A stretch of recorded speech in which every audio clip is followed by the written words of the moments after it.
C'est l'histoire d'un distributeur privé de distribution. Une société conclut avec une autre entreprise un contrat de distribution et une licence d'exploitation de sa marque. Quelque temps après, la société vend son fonds de commerce. Mais l'acheteur du fonds refuse d'exécuter les contrats avec le distributeur, qui réclame donc un dédommagement. Selon le distributeur, parce que le fonds de commerce inclut les marques, l'acheteur a récupéré les licences et les contrats de distribution qu'il doit donc exécuter.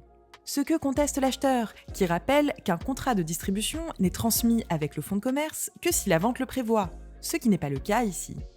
De plus, parce que la licence était indivisible avec le contrat de distribution, elle n'a pas non plus été transmise à l'acheteur.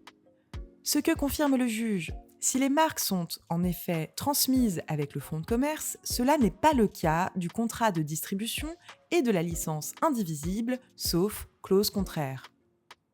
L'acheteur ne doit donc rien au distributeur.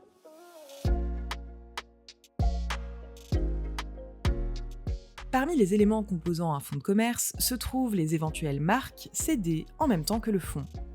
Par principe, un contrat de distribution sélective qui permet à une entreprise de distribuer de manière exclusive les biens d'une marque n'est pas transmis avec le fonds de commerce. Lorsqu'une licence d'exploitation est indivisible du contrat de distribution, elle ne peut pas non plus être transmise automatiquement. Toutefois, il est possible de prévoir dans la cession du fonds de commerce le transfert de ces contrats et ainsi d'assurer leur continuité.